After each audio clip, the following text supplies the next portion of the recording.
네, 오늘은 로마서 말씀 21번째 시간으로 로마서 8장 1절로 11절까지 말씀을 전하도록 하겠습니다. 지난 로마서 7장에서 말미에 바울은 자신 안에 여전히 남아있는 그 죄의 본성, 그 연약함과 계속해서 씨름하고 있다. 나는 영적 싸움, 이 내면에서의 영적 싸움을 이어나가고 있다라는 것을 고백하는 것을 함께 봤습니다.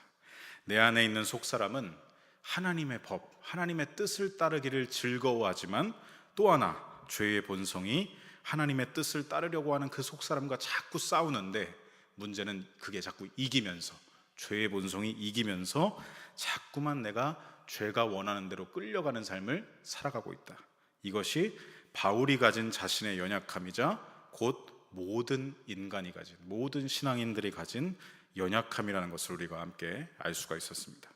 그래서 바울은 이 연약함을 내가 스스로 해결할 수가 없다, 나 혼자서는 이것을 벗어날 수가 없다라고 한탄하면서 죄의 본성을 이길 힘이 나에게 없다는 것을 고백했습니다. 7장 24절에 이렇게 고백했죠. 오호라, 나는 곤고한 자로다. 이 사망의 몸에서 누가 나를 건져낼 것이냐. 나는 할 수가 없다. 스스로 죄를 이기지 못하는 것을 탄식하고 있는 것이죠. 그리고 이 고백은 사실 우리 모두의 고백이기도 합니다. 내가 죄를 안 져야지 다짐한다고, 무슨 자기 최면을 한다고 우리가 죄의 본성에 끌려다니는 삶을 안 살 수가 없죠. 우리는 다짐하고 결단하지만 늘 본성에 따라 지고 본성에 따라 끌려다니는 삶을 살아가게 됩니다. 그래서 바울은 자신에 대한 이 절망과 탄식 후에 이제 이 문제를 어떻게 하냐면, 이건 내가 스스로 절대로 해결할 문제가 아니다라는 것을 깨닫고 이 문제를 가지고 곧장 예수님께로 나아갑니다. 곤고한 이 사망의 몸에서 도저히 스스로의 죄를 해결할 수 없는 나를 건져내실 수 있는 유일한 분이 바로 예수님이라는 사실을 자신도 고백하고 있고, 이 로마서를 읽고 있는 우리 모두를 예수님께로 인도하고 있는 것입니다.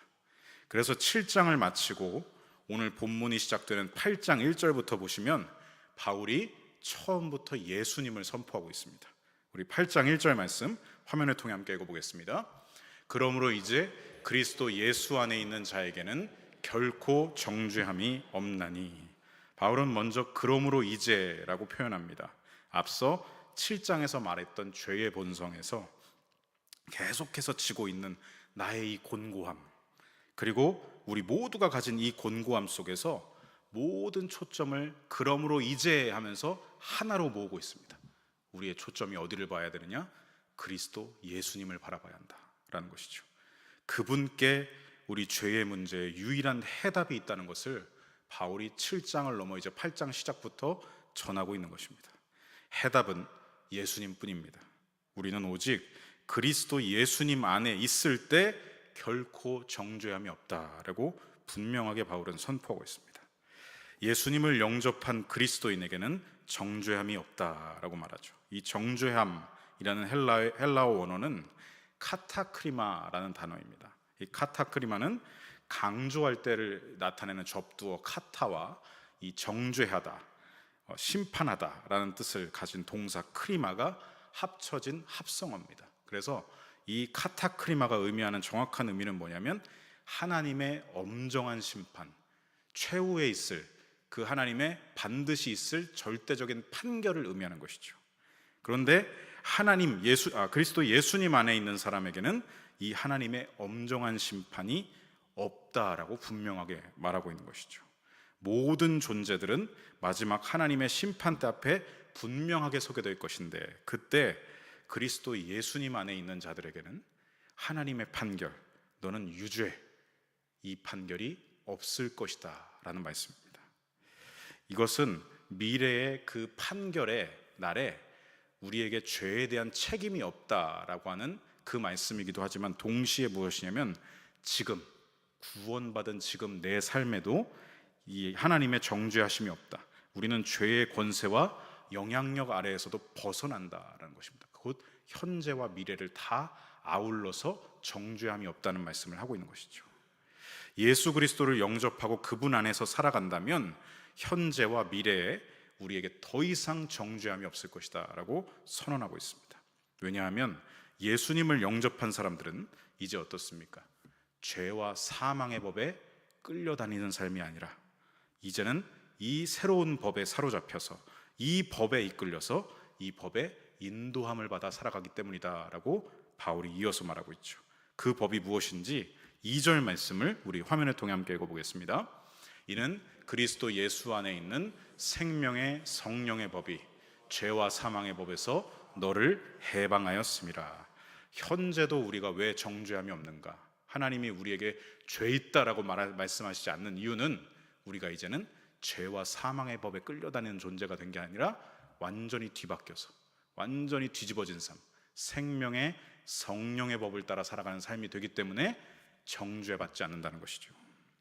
그리스도인은 이제 그리스도 예수님 안에 살면서 성령의 법에 사로잡히고 성령의 법에 이끌리고 성령의 법에 인도함을 받아 살아가는 삶을 살게 됩니다.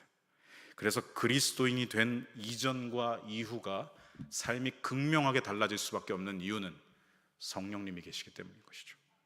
이전에는 죄와 사망의 법에 이끌려서 내 마음대로 그냥 툭툭 본성이 튀어나오는 대로 자신이 주인된 인생을 살아갔습니다. 감정도 내 거고 생각도 내 거고 다 그냥 내 본성이 하라는 대로 이리저리 툭툭툭툭 찌르면서 살았죠. 그런데 예수님을 영접하고 나서 그분 안에 살면서 우리는 어떻게 되느냐? 하나님의 의를 이루는 게 삶의 우선순위가 되고 거룩하게 살아가도록 만들어주시고 사랑할 수 있게 해주시고 이 모든 것들을 생명으로 이끄시는 분이 우리 안에 내주하시는 성령님이시라는 것이죠. 그분을 따라 살아가게 되기 때문에 우리는 더 이상 내 멋대로, 내 마음대로, 내 본성대로, 내 감정대로가 아니라 성령님을 따라 생명으로 나아가게 되는 것입니다. 우리가 착각할 때가 많습니다. 예수님을 영접하면 넌 이제 구원받았다, 선언만 듣고 끝나는 걸로 알고 있죠. 하지만 구원은 무엇입니까? 지속되는 것이죠. 넌 이제 구원받았어.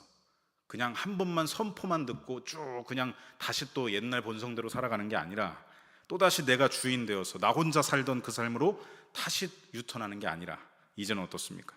달라진 삶, 결코 혼자 사는 게 아니라 내가 주인 된 삶이 아니라 내 안에 사시는 보혜사 성령님의 이끌림, 다스리심, 권면하심을 따라서 살아가는 것이죠. 나 혼자서는 그래서 의를 이룰 수가 없었습니다. 아무리 율법을 주셨어도 율법을 지키고 행할 능력이, 하나님의 의를 이룰 능력이 내 안에 없었습니다. 그런데 구원받고 예수님 안에 살아가니까 성령님이 이제 그것을 행하게 하십니다. 성령님이 능력이 되십니다. 성령님이 하나님의 의를 이루어가게 하시고 거룩을 이루어가게 하시고 사랑하며 살아가게 하십니다. 죄와 사망의 법에서 해방되었다는 것은 바로 이 성령님께 사로잡힌 삶을 말하는 것이죠. 이것에 대해서 바울은 3절로 4절에 이렇게 보충해서 설명하고 있습니다. 유대인들이 율법을 이루지 못했던 것, 그것을 하나님은 모든 그리스도인에게 이것을 이루어 주신다라고 말하고 있는데, 우리 3절로 4절 말씀을 화면을 통해 함께 읽어보겠습니다. 율법이 육신으로 말미암아 연약하여 할 수 없는 그것을 곧 죄로 말미암아 자기 아들을 죄 있는 육신의 모양으로 보내어 육신의 죄를 정하사 육신을 따르지 않고 그 영을 따라 행하는 우리에게 율법의 요구가 이루어지게 하려 하심이라. 아멘. 율법은 어떠했습니까? 우리에게 거룩을 행할 능력은 되지 못했습니다. 다만 율법은 내가 이것을 행하면 죄인이다 라고 규정을 하고 죄를 깨닫고 인식할 수 있게 해줘. 그래서 율법은 늘 하나님의 의를 이루라고 명령하지만 사람은, 유대인들은 특히 그 의를 행할 능력 자체가 그들 안에 없었습니다. 그래서 율법이 있음에도 불구하고 아무리 내 주변에 새기고 이마에 새기고 뭘 해도 이것을 행할 능력이 없었던 것이죠. 반복해서 보면서 그래 말씀대로 살아야지 하지만 또 돌아서면 행할 능력이 없는 이러한 삶을 반복해왔던 것입니다. 그래서 이전에는 늘 어떠했습니까? 3절 상반절 말씀처럼 육신으로 말미암는 삶, 죄인의 삶, 그 연약한 상태에만 계속해서 머물렀습니다. 그렇게 율법 앞에서 절망하죠. 나는 끝까지 하나님의 말씀을 지킬 수가 없는 존재구나.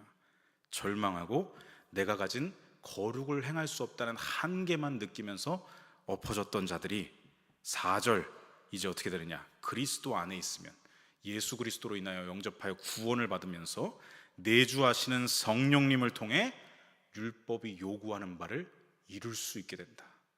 하나님의 뜻을 성취할 수 있게 된다. 그 일을 성령님이 행하게 하신다는 것입니다. 이전에 우리의 신분은 죄인이었습니다. 그런데 예수님이 우리의 대신 대속의 은혜로 말미암아 그 정죄를, 죄인이라는 정죄를 예수님이 가져가셨습니다. 그래서 내 신분이 죄인이 아니라 의인이 되게 하셨죠. 그런데 신분뿐만이 아니라 의인이면 의인답게 살아야 되지 않겠습니까? 그래서 의인답게 살게 하는 능력 또한 하나님이 주신다. 그게 바로 성령님이 내주하신다는 것이죠. 의를 행할 능력을 갖추게 하신다는 것입니다. 그러니 이 바울의 고백처럼 연약한 우리는 할 수 없었던 것을 누가 하신다고요? 하나님이 이루신다. 신분도 바꾸시고 행할 능력도 주시고 우리가 한 게 아무것도 없습니다. 하나님이 하신 것이죠. 그래서 바울은 줄기차게 말하는 게 뭐냐? 우리의 행위의 공로가 아니다. 구원은 결코 우리의 공로가 아니다. 모든 것이 주 예수 그리스도로 말미암는 하나님의 이루심과 하나님의 공로다라고 그의 서신서 어디에도 다 기록하지 않습니까? 바울은 여전히 행위의 구원을 외치고 공로 구원을 외치는 저 유대 율법주의자들을 향해 보라는 것이죠. 복음에 대해서 계속해서 도전하고 있는 그들에게 결코 그렇지 않다.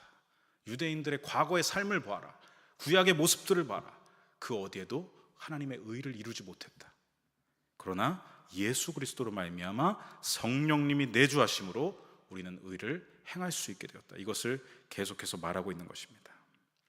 우리는 전적으로 하나님의 은혜로 죄인에서 의인이 되었고, 전적으로 하나님의 은혜로 말미암아 내 안에 성령으로 내주하심으로 말미암아 의를 행할 능력이 되어 주셨습니다. 인간 편에서의 어떤 행위, 어떤 공로도 우리를 의롭게 하지 못합니다. 우리를 의롭게 하는 것은 오직 하나님뿐이십니다. 그런 우리가 자꾸만 살아가면서 나의 의를 드러내고 나의 신앙을 자랑하고 나의 공로를 내세운다는 것은요, 어불성설이죠. 말도 안 되는 것입니다. 언제나 우리는 어떻게 해야 되냐? 내 의가 아니라 하나님의 의로우심을 드러내고 찬양해야 합니다. 하나님의 의로우심을 드러내고 순종하는 삶이 구원받은 그리스도인의 삶이라는 것을 바울은 여기서 말하고 있는 것입니다. 이어서 바울은 5절로 8절에서 이제 그러면 그 의를 행할 능력, 성령의 법을 따라 사는 삶, 그 삶이 어떤지를 5절로 8절에 말하고 있습니다. 우리 5절로 8절까지 말씀 화면을 통해 함께 읽어보겠습니다. 육신을 따르는 자는 육신의 일을 해, 영을 따르는 자는 영의 일을 생각하나니 육신의 생각은 사망이요 영의 생각은 생명과 평안이니라. 육신의 생각은 하나님과 원수가 되나니 이는 하나님의 법에 굴복하지 아니할 뿐 아니라 할 수도 없습니다. 육신에 있는 자들은 하나님을 기쁘시게 할 수 없느니라. 아멘. 자, 이 5절로 8절까지 말씀을 두 문장으로 요약하면 다음 자막과 같습니다. 육신의 생각을 따라 사는가 아니면 성령의 생각을 따라 사는가. 육신, 사르크스, 죄의 본성대로 살아가는가 아니면 내 안에 내주하시는 성령, 푸뉴마, 성령이 하나님의 의를 행하도록 이끄시는 삶을 살아가고 있는가. 이것을 지금 5절로 8절에 말하고 있죠. 우리가 구원받기 이전에는 자기 본성대로 사는 게 익숙했습니다. 그게 자연스러웠습니다. 내 감정대로, 내 죄의 본성대로, 내 욕망대로 사는 게 구원받기 이전의 삶이었습니다. 그 습관대로 여전히 내가 죄의 본성이 하는 대로 살아간다면 결코 우리는 하나님의 의에 이룰 수가 없다. 그 상태에서 인간적인 어떤 공로와 행위 구원으로 이걸 나아가면 어떻게 되느냐? 7절 말씀과 같이 자신의 공로주의, 행위주의에만 머무는, 마치 예수님이 이 땅에 오셨을 때 예수님을 반박했던 사람들, 바리새인과 같이 형식만 남은 종교인에만 머물게 되는 것이죠. 그들은 어땠습니까? 나는 의롭다고 여기지만 오히려 예수님이 말씀하셨죠. 하나님의 원수로 행하고 있다. 자신들은 율법을 다 철두철미하게 지킨다고 했지만 오히려 예수님은 너희는 도무지 하나님의 뜻에 굴복하지 않는구나 말씀하셨습니다. 이 바리새파 사람들, 율법학자들의 모습이 딱 그와 같았습니다. 누구보다 우리는 하나님과 가까운 사람들이라고 자부했지만 예수님은 오히려 그들에게 뭐라고 하셨죠? 외식하는 자들아, 이 위선자들아, 회칠한 무덤들아, 이 평토종한 무덤들아, 이렇게 말씀하셨습니다. 너희는 하나님의 뜻을 지킨다고 하지만 오히려 하나님의 뜻과 정반대로 살아간다. 그리고 백성들까지도 너희들이 가고 있는 사망의 길로 인도하는 너희는 맹인 인도자들이다 라고 예수님 말씀하시죠. 그렇게도 예수님의 말씀을 들었음에도 그들은 어땠습니까? 끝내 그 사망의 길에서 자기 본성대로 살아가면서 행위 구원, 공로 구원만 외치면서 그 뜻에서 돌이키지 않고 예수님을 어떻게 하느냐? 예수님을 죽이는 게 의를 이루는 것이라고 생각했죠. 저 신성 모독자를 죽여야 된다고. 그래서 예수님을 불의한 신문과 재판으로 끌고 가서는 그분을 못 박는 일까지 서슴없이 나아갔습니다. 그들은 그게 의인 줄 알았습니다. 의는 맞죠. 자기 의였죠. 그게 거룩인 줄 알았고 그게 하나님의 뜻인 줄 알았습니다. 하지만 실상은 자기 육신에 여전히 사로잡혀서 죄의 본성을 따른 결과에 불과했던 것입니다. 8절, 그와 같이 육신에 있는 자들은 어떻게 하느냐? 하나님을 결코 기쁘시게 할 수 없다. 7절 마지막에도 할 수 없다라고 말하고 8절 마지막에도 할 수 없다.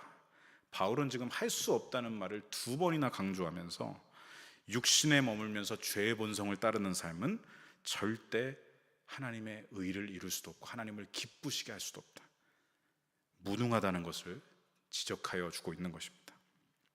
죄의 본성에 머물면 하나님의 뜻에 결코 이룰 수 없는 한계에 머물게 된다라는 말을 하고 있는 것이죠. 그래서 앞에 6절의 말씀대로 죄의 본성을 따르면, 육신을 따르면, 육신의 생각을 따르면 늘 도모하는 게 뭐냐면 사망의 일들만 꾸며낼 뿐입니다. 하지만 성령을 따르면 성령의 일들, 곧 성령의 일을 추구하면서 삶에서 성령에 합당한 생명의 열매를 맺어내고 하나님이 말씀하신 평안, 샬롬의 방향으로 자꾸 삶이 이동하게 되는 것이죠. 사랑하는 성도 여러분, 그리스도 안에 있는 저와 여러분은 이전과 이제 달라야 합니다. 이전과 같을 수가 없습니다. 이제는 다른 삶, 새로운 삶, 성령님의 역사를 의지하면서 그분의 음성을 듣고 그분이 진리를 깨닫게 하시는 대로 진리로 이끄시는 그분을 계속 따라가면서 어떻게 하면 하나님을 기쁘시게 할까? 어떻게 하면 하나님의 의를 이룰 수 있을까? 이 거룩한 열망을 가지고 살아가는 삶이 되어야 한다는 것입니다. 여러분, 우리 안에 내주하시는 성령님을 따르시기 바랍니다. 죄의 본성에 귀를 기울였던 삶은 이제 끝났습니다. 우리는 성령님께 귀를 기울인 삶을 살아가야 합니다. 9절에 보면 바울은 이렇게 말합니다. 너희 속에 성령을 따르고 있는가? 너희 안에 계신 성령을 따르는가? 아니면 그렇지 않으면 누구든지 그리스도의 영이 없으면 그 사람은 그리스도의 사람이 아니다, 그리스도인이 아니다라고 단언하여 말합니다. 이것을 반대로 말하면 모든 그리스도인은 내주하시는 성령님과의 긴밀하고 친밀한 관계 속에서 성령을 따라 살아가야 한다는 말을 지금 반어법으로 얘기할 수 있겠습니다.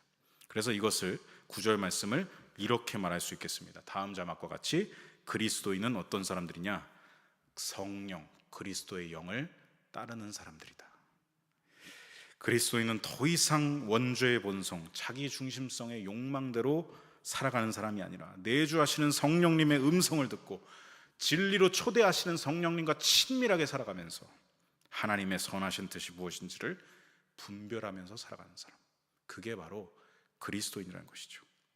그래서 바울은 고린도후서 5장 17절에서도 이와 같은 말을 선언했습니다. 누구든지 그리스도 안에 있으면 새로운 피조물이다. 이전 것은 지나갔으니 보라 새 것이 되었다. 죄의 본성을 따라 죽음만 행하고 사망으로 나아가던 삶은 이전 것이다, 지나갔다. 이제는 우리는 그리스도 안에서 새로운 신분, 새로운 존재, 우리 안에 계신 성령님과 교제하면서 하나님의 뜻대로 살아가는 이 영광스러운 새 것의 삶, 새로운 피조물이 되었다라고 선포하는 것입니다. 그러므로 그리스도 안에 있는 저와 여러분은요, 삶의 주도권을 자꾸만 내가 주는 게 아니라 내 안에 계신 성령님께 주도권을 내어드려야 한다는 것입니다. 내가 주인 되어서 죄의 본성이 하라는 대로 자기 생각과 자기 계획에만 사로잡혀서 그렇게 사는 것이 아니라 성령님이 오늘 그분의 뜻을 행할 수 있도록, 그분의 계획대로 내가 살아갈 수 있도록, 나를 사용하실 수 있도록 날마다 성령님의 일하심에 나를 내어드리는 것이죠. 우리 삶의 모든 영역이 성령님의 인도하심을 따를 때, 그때야 비로소 신앙의 아름다운 열매들이 맺어지는 것입니다. 우리 그러한 삶을 살아가기를 간절히 소망하고 축복합니다. 이어서 바울은 마지막 10절로 11절에 성령님이 주시는 생명을 따르게 되면 더는 어떻게 되느냐? 죽음을 두려워하지 않는다라고 선포하고 있습니다. 이 말씀은 실로 초대교회 성도들에게 엄청난 신앙의 힘을 주었죠. 우리 10절로 11절 말씀 함께 읽어보겠습니다. 또 그리스도께서 너희 안에 계시면 몸은 죄로 말미암아 죽은 것이나 영은 의로 말미암아 살아있는 것이니라. 예수님을 죽은 자 가운데서 살리신 이의 영이 너희 안에 거하시면 그리스도 예수님을 죽은 자 가운데서 살리신 이가 너희 안에 거하시는 그의 영으로 말미암아 너희 죽을 몸도 살리시리라. 여러분, 모든 육체는 반드시 죽습니다. 그 어떤 육체도 죽음에서 자유로울 수가 없기 때문에 사람들은 어떻게 하느냐? 늘 죽음을 두려워합니다. 하지만 그리스도인은 다르다고 여기서 말합니다. 그리스도인은 죽음을 두려워하지 않는다고 말하죠. 왜 그렇습니까? 성령님이 늘 우리 안에서 활동하셔서 우리에게 부활과 영생의 소망을 늘 부어주고 계시기 때문에 우리는 죽음을 두려워하지 않는다는 것이죠. 그래서 초대교회 성도들은 그 순교자의 자리에 산채로 십자가에 매달고 거기에 불을 지르고 산채로 콜로세움에 던져서 맹수들의 밥에 던져버리는 그 일을 당하면서도 어떻게 되냐? 예수님을 부인하지 않습니다. 죽음을 두려워하지 않습니다. 부활과 영생의 소망을 성령께서 계속해서 힘을 주고 계시기 때문에. 그래서 그리스도인들은요, 육체의 죽음을 바라보는 시선과 태도가 하나님을 믿지 않는 사람들과 달라야 합니다. 우리는 죽음을 죽음이라고 말하지 않고 성경에 이르기를 잔다라고 말하죠. 반드시 다시 깨어날 거기 때문에, 일어날 거기 때문에, 지금은 어둡지만 그 부활의 아침이 반드시 올 것이기 때문에 우리는 그래서 죽음을 죽음이라 얘기하지 않고 잔다라고 말하는 것입니다. 부활을 넘어 영원에 대한 소망을 성령님은 계속해서 품게 하십니다. 그래서 우리 그리스도인이 가져야 할 삶의 자세는 미래에 대한 걱정, 염려, 건강에 대한 염려, 두려움, 이런 것들이 아니라 그리스도인이 삶에 가져야 할 자세는 무엇이냐? 성령님이 주시는 소망과 샬롬의 평안입니다. 여러분, 우리 정체성의 기반을 늘 내 의지에만 두면요, 우리는 흔들릴 수밖에 없습니다. 두려울 수밖에 없습니다. 염려할 수밖에 없고 걱정할 수밖에 없습니다. 그러나 성령님께 붙들려 있다면, 내 정체성이 성령님께 붙들려 있다면 우리는 확고한 부활 신앙으로 영생을 소망하고 영생이 반드시 있다는 것을 믿음으로 살아간다는 것입니다. 사랑하는 성도 여러분, 그리스도 예수님 안에 있는 저와 여러분 안에 더는 미래에 대한 걱정이나 염려나 두려움이 아니라 성령을 통해 열매 맺는 부활 신앙, 영생의 소망이 가득하시기를 간절히 소망하고 축복합니다. 오늘 주신 말씀을 정리하면서 오늘 주시는 우리 영적 메시지를 함께 삶에 적용하는 시간 갖겠습니다. 여러분, 우리를 구원하신 구원의 역사는요, 성부, 성자, 성령 삼위일체 하나님이 이루신 역사입니다. 우리의 구원을 위해 성자 예수님을 성부 하나님께서 이 땅 가운데 보내셨습니다. 파송하셨습니다. 그리스도로 기름 부으시고 보내셨습니다. 그리고 우리가 구원받기 위해 필요한 모든 대속의 인애를 다 이루었다 선포하신 분이 성자 하나님 예수님이십니다. 그리고 그 구원의 역사를 오늘도, 2000년 전의 그 구원의 역사를 오늘도 지속해서 우리 안에 일으키고 계시는 분이 성령 하나님이십니다. 그리고 또한 우리가 성부 하나님, 성자 하나님이신 예수님과 친밀한 영적 교제 가운데 살아갈 수 있도록 우리를 연결시키시는 분이 누구냐? 바로 성령 하나님이십니다. 우리가 스마트폰을 생각하면 아무리 아이폰 17 프로 최신 폰을 갖고 갤럭시 S25 울트라를 가지고 있어도요, 그 스마트폰이 와이파이나 데이터가 터지지 않으면, 우리 눈에 안 보이죠? 와이파이나 데이터가 터지지 않으면 그건 스마트폰이 아닙니다. 아무것도 아닌 무용지물 벽돌입니다. 그냥 무기로 쓰겠죠, 모서리 가지고.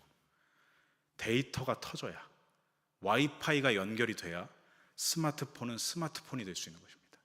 스마트하게 쓸 수가 있는 것이죠. 여러분, 성령님은 우리가 무늬만 그리스도인이 아니라, 신분만 그리스도인이 아니라 그리스도인답게 살아갈 수 있는 능력이 되십니다. 하나님과 연결시키시는, 성부 하나님과 연결하고 성자 예수님과 연결하는 그 모든 연결의 역할을 성령께서 하고 계신 것이죠. 바울은 오늘 그 말을 하고 계신 거죠. 선포하고 있는 것입니다. 그래서 삼위일체 하나님의 구원 역사 안에 들어온 우리 그리스도인의 삶은 어떤 것이냐? 더 이상 나 혼자 살아간다는 독불장군의 삶이 아닙니다. 이제 우리의 삶은 뭐냐? 내가 주인 되었던 삶을 떠나는 것입니다. 나 혼자 사는 삶이 아닙니다. 이제는 삼위일체 하나님과 교제하는 삶이죠. 늘 내 안에서 나를 하나님의 의로 이끌어주시는 성령님을 따르고 성부 하나님, 성자 하나님과 링크되어서 친밀한 교제 가운데 살아가는 것입니다. 그러므로 저는 이렇게 말하고 싶습니다. 우리는 결코 성령님 없이 신앙생활을 할 수가 없다. 성령님 없이 신앙생활을 할 수가 없다.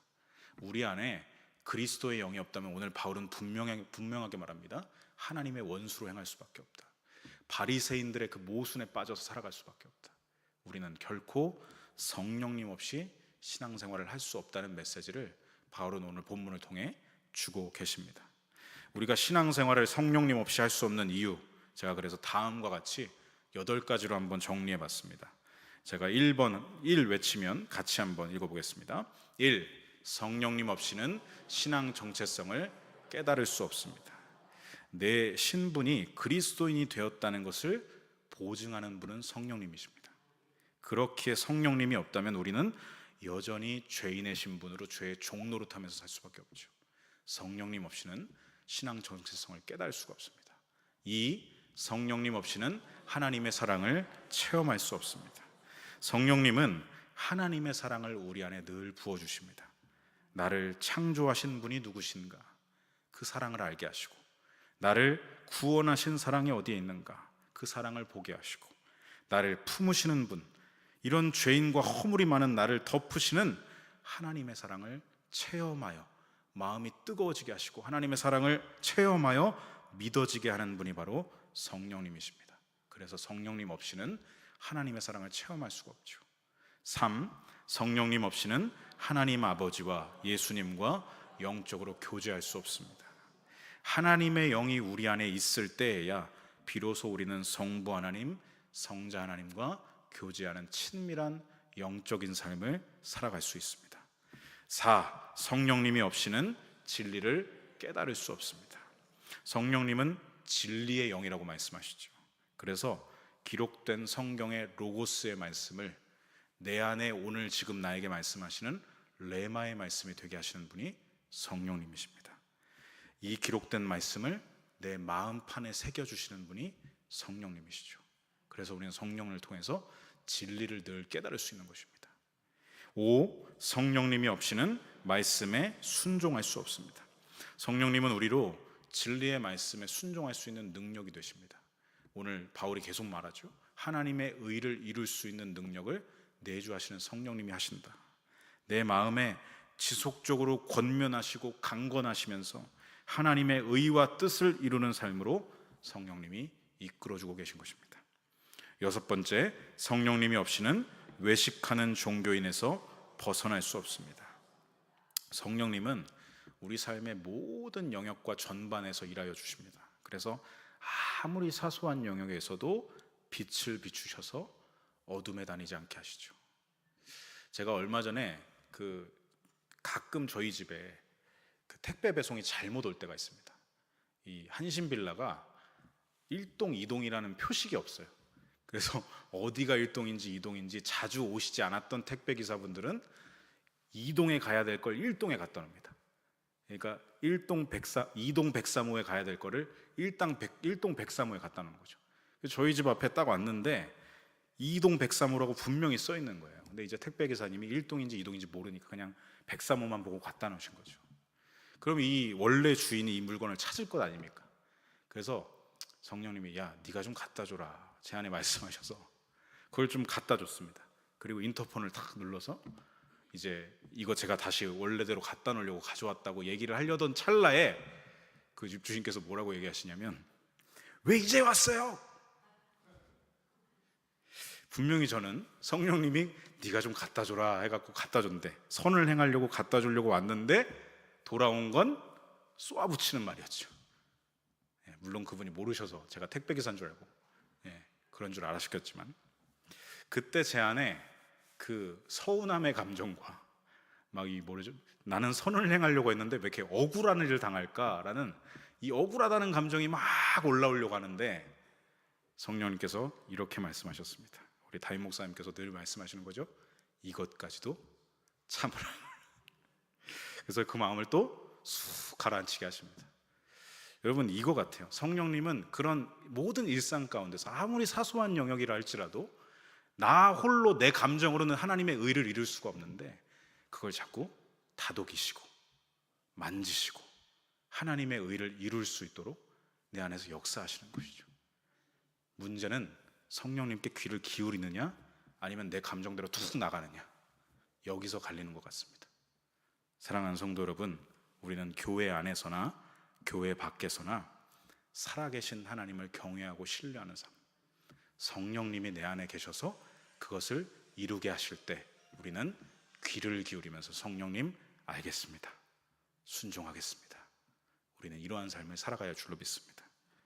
7번째, 성령님 없이는요 예수님의 성품과 거룩의 능력이 나타날 수가 없습니다.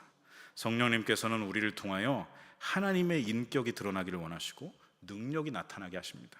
그래서 성령님을 체험하고 하나님의 말씀을 믿고 순종하는 사람은 늘 어떻게 하느냐? 하나님의 영광을 드러내는 삶을 살아가게 되죠. 하나님의 인격이 나를 통해 저 사람에게 나가기를, 그러한 삶으로 나를 도구로 내어드리는 것입니다. 그러면서 예수님의 성품을 우리 삶에 열매 맺게 되는 것입니다. 8번째, 성령님 없이는 부활과 영생의 소망을 얻을 수 없습니다. 우리는 늘 죽음을 두려워할 수밖에 없습니다.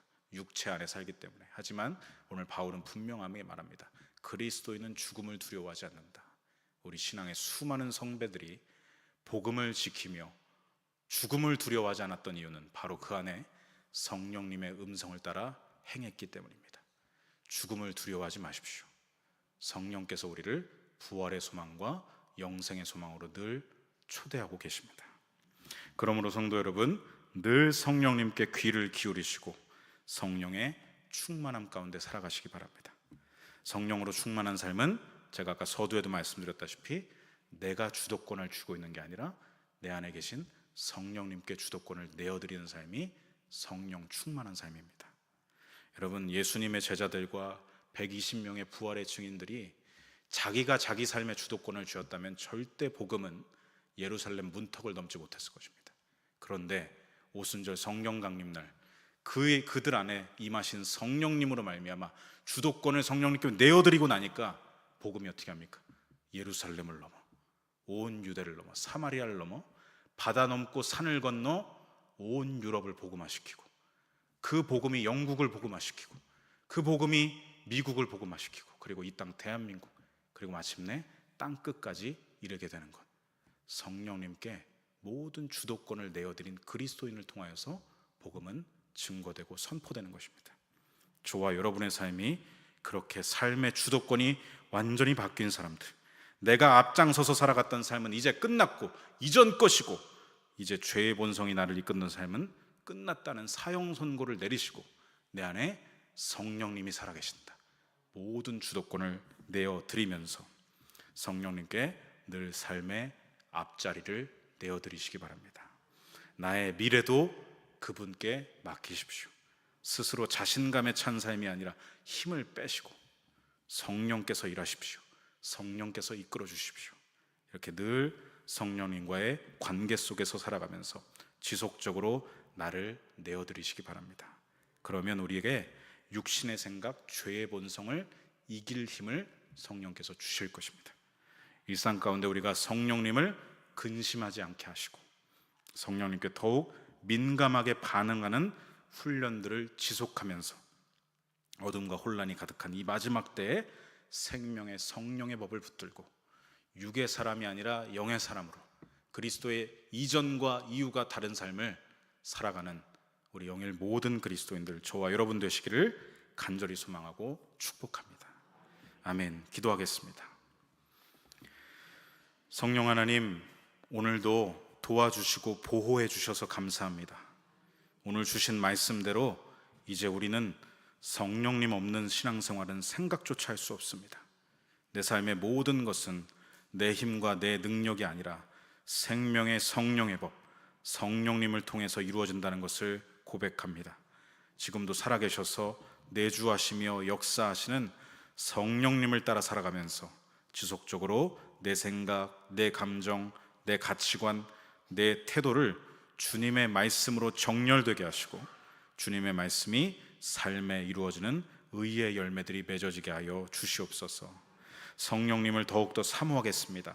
어느 곳에서나 우리와 동행하여 주시고 늘 우리 안에 진리로 일하시고 초대하여 주시옵소서. 오늘도 성경을 통해 말씀해 주심을 감사드리며 살아계신 우리 구주 예수님의 이름 받들어 감사하며 간절히 기도 올려드립니다. 아멘.